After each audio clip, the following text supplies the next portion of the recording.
Hey guys, welcome back to the channel. In today's video we're going to check out A Plague's Tale: Innocence.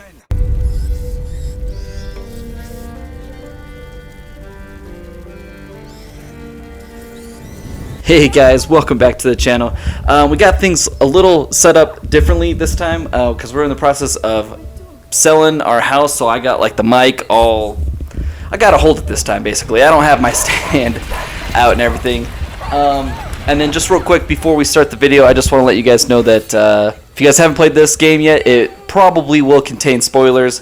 I know it's been out for a while, but we are reviewing the PS5 slash the new enhancements for PS5 and Xbox, but we're just doing the PS5. And yeah, just like with, hopefully I'm holding the mic closer to my face. I'm not used to having to hold the mic. Let me see. Yeah, we're recording. Okay, cool. So just with all my videos, we're going to kind of go through the pros and cons. So I never got to play this game for some reason. It just kind of flew under my radar. I didn't know really like anything about it. I remember seeing like a commercial for it, you know, once upon a time, but I honestly didn't know anything about it. And then I saw it was one of the PlayStation games of the month, especially with that new PS5 enhancement.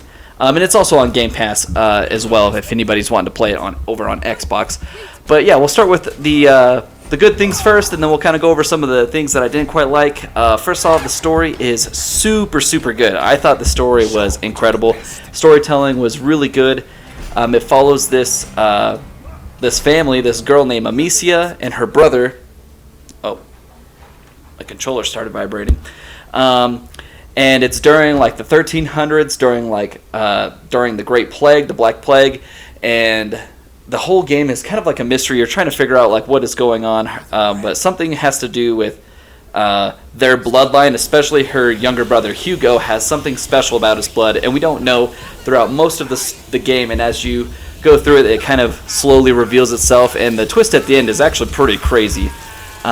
But basically, her family dies, and Amicia and her brother are on the run, and she is trying to protect him throughout this whole time. But throughout the whole story, there's just like rats like everywhere, just like you would imagine during the plague. And it's kind of got like a survival horror type aspect because like you're very limited with your ammo, you're very limited with like lots of things. There's no healing items. Like it's basically anything that gets you is an instant kill. So.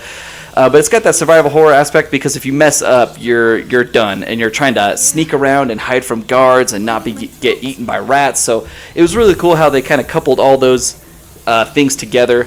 And on top of that, the music was just super good, super intense. There wasn't a whole lot of boss fights, but the boss fights were really fun, and it went right along with the music there. And then especially like at parts like where you're trying to be like very sneaky and quiet, like the music just made things so much more intense. I thought the music for this game was freaking incredible. Another thing I really enjoyed was the setting. I really enjoyed that Victorian era type horror, 13th century France or wherever this was. I think it was France, something like that. And I really loved that setting. Really loved like the dark aspect. It was really cool.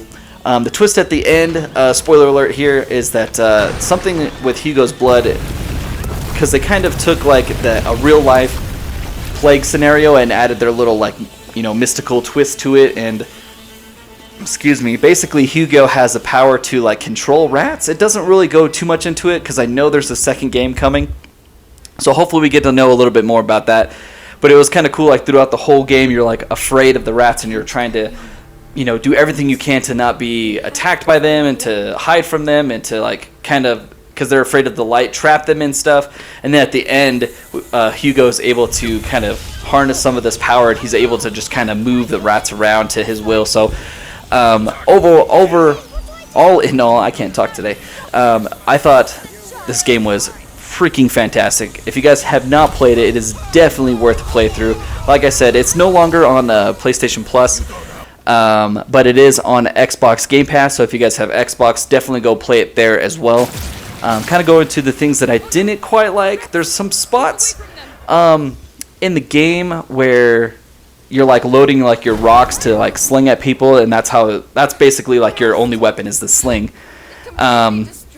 And it just seems like there's times that like Amicia was incredibly slow to like pull these rocks out of her pouch and load them up and throw them.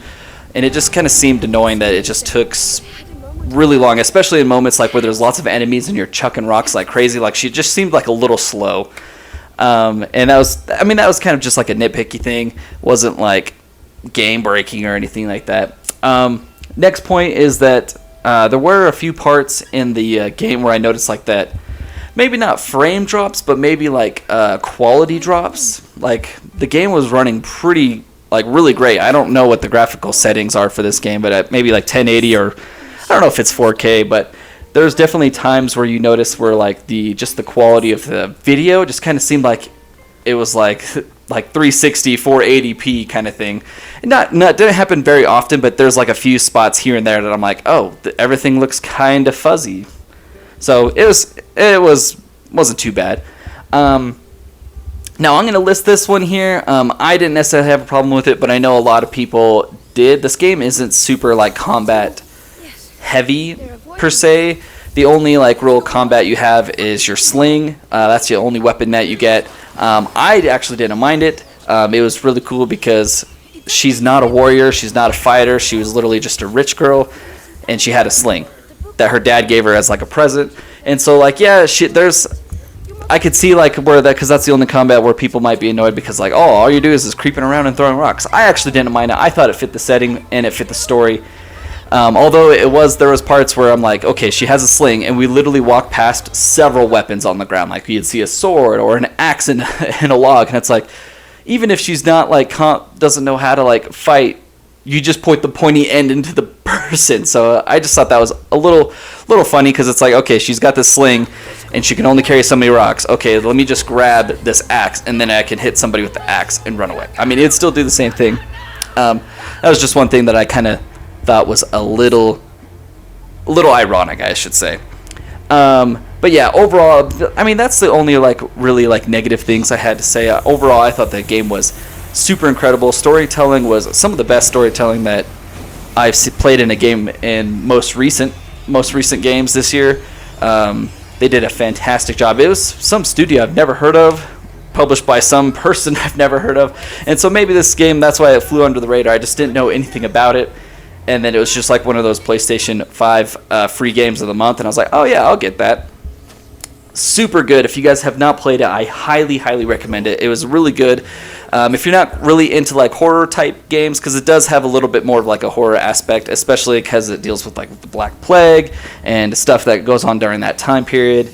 But yeah, overall, I mean, if I were to give my like a rating out of 10, honestly, this was pretty high. I thought it was like at least a 9 out of 10. I was thinking 9.5, but I was like, it wasn't quite a 9.5, just because I didn't. There was parts like where, like I was saying earlier, with like the rocks, where I felt like I literally had to do levels, like a certain part, like literally like 10 times in a row, because I couldn't like.